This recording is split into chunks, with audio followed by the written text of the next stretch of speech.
इस्लाम खान। नमस्कार। हम मौजूद हैं गोकुलपुर विधानसभा के गोकुलपुरी वार्ड के अंदर।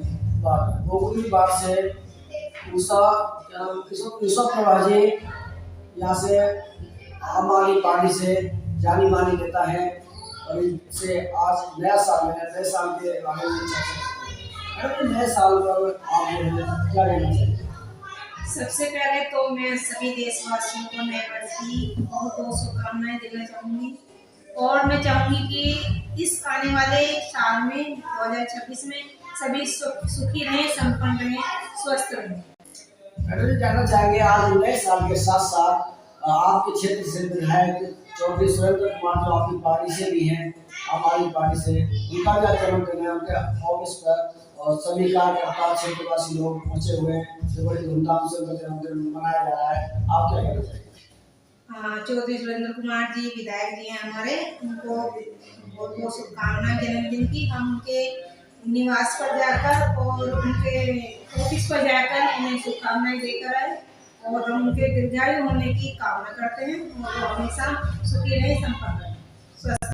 मैडम जानना चाहेंगे जैसे आपने नन्हे बच्चों के बारे में कहा, नन्हे मुन्ने बच्चे हमारे देश के भविष्य हैं, तो हम जानना चाहेंगे उनको अपने भविष्य के अंदर सबसे पहला काम कौन सा करना चाहिए जिससे वो आगे बढ़ सकते हैं?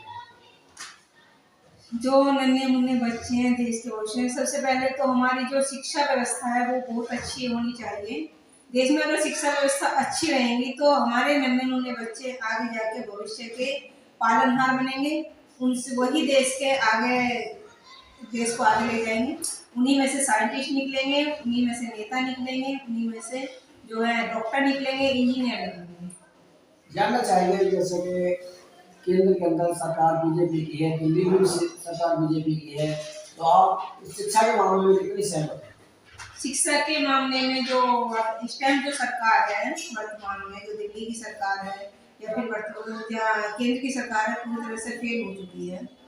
जो पहले स्कूल थे जो केजरीवाल सरकार में जो डेवलप हुए थे वो पूरी तरह से अब विकास की जगह विनाश की तरफ है। किसी तरह की जो केजरीवाल जी ने 180 स्कूल बनाए थे जिसमें बहुत अच्छी अच्छी सुविधाएं की गई थी, उनको नाम बदलने का काम किया, बाकी उसमें कोई डेवलप नहीं किया है। बस उनका नाम बदल के रख दिया CMC स्कूल, बाकी किसी तरह का उनमें कोई विकास नहीं है। केजरीवाल जी के जो स्कूल थे, जो शिक्षा का मॉडल था वो बहुत ही ज़्यादा अच्छा था। जैसे आपने बताया शिक्षा पर केजरीवाल जी ने बहुत काम किया, बीजेपी काम नहीं कर रही है, तो मैं जानना चाहूँगा आपके क्षेत्र के बारे में। जैसे कि केंद्र में और दिल्ली में दोनों जगह बीजेपी की सरकार है और दिल्ली के जो विकास कार्य है वो विकास कार्य फंड जो आना है दिल्ली सरकार से ही आना है, और आपके विधायक आम आदमी पार्टी से या विकास कार्य करने में किस तरह की अड़चनें आ रही हैं या विकास कार्य हो पा रहा है? विकास कार्य जो हमारे यहाँ पे जो MLA साहब हैं सुरेंद्र जी हैं, उन्होंने तो विकास के बिहार पूरे क्षेत्र में भाई है, उन्होंने विकास बहुत ज़्यादा किया है, 99% विकास कर चुके हैं। लेकिन जब जो फंड आता है वो केंद्र सरकार से आता है, जब वो आएगा तो वो जरूर लगेगा। विधायक जी तो अपने क्षेत्र में पूरी तरह से अपने काम करने में अच्छे हैं। हमारे साथ उषा प्रभा जो बड़ी बात करते हैं। मैडम जानना चाहेंगे दिल्ली में प्रदूषण के बारे में। प्रदूषण तो वैसे पूरी इंडिया में होता है, मगर खासकर दिल्ली एक जैसे बड़ा शहर है तो इसके बारे में जो लोगों की शिकायत होती है कि सांस लेना भी बहुत हो रहा है, तो आप क्या बताना चाहते हैं? दिल्ली में प्रदूषण जो है आज के समय में AQI बहुत हाई लेवल पर पहुंच चुका है। सांस लेने में सभी को बहुत प्रॉब्लम हो रही है, चाहे बुजुर्ग हों चाहे बच्चे हों। और जो दिल्ली की सरकार है वो प्रदूषण को खत्म करने में पूरी तरह से नाकाम रही है। और आज के समय में हॉस्पिटल पूरे भरे पड़े हैं, सांस लेने में दिक्कत हो रही है, इस वजह से सभी हॉस्पिटल में मरीज भरे पड़े हैं और ना ही वहाँ पे दवाई वगैरह भी नहीं दी जा रही है। प्रदूषण एक बहुत बड़ी समस्या है।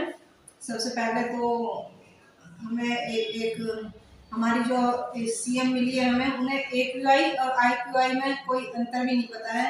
वो पता नहीं किस किस चीज़ से AQI को नापती रहती हैं कि, और कूड़े के ढेर पर खड़ी होकर कहते हैं कूड़े तो जाना पड़ेगा। बस उनका तो एक महान CM हमें मिली है, पढ़े लिखी हम पढ़ी बोल सकते हैं उन्हें। और उन्होंने जो पूरी तरह से वो फेल ही समझो कि जो ये बीजेपी की सरकार है दिल्ली में पूरी तरह से फेल हो गई, नाकाम हो गई। नहीं, जैसे आपने बताया प्रदूषण के बारे में, जो प्रदूषण का सरकार फैल हो चुकी है, तो इसमें आपको सुझाव देना चाहिए कि दिल्ली सरकार को कौन से अपने ऐसे कार्य अपनाने चाहिए जिनसे प्रदूषण पर काबू किया जा सके। प्रदूषण अगर इतना हो रहा है तो हमें एक आर्टिफिशियल रेन करा देनी चाहिए थी, जो अभी तक नहीं हुई है। उसका जो फंड था करीब करीब 35 लाख रुपए जो है वो खत्म कर दिया और इसी के नाम पे, और आर्टिफिशियल रेन भी नहीं करा पाए। और मैं चाहती हूँ कि एक आर्टिफिशियल रेन हो जाती तो ज़्यादा बेटर था।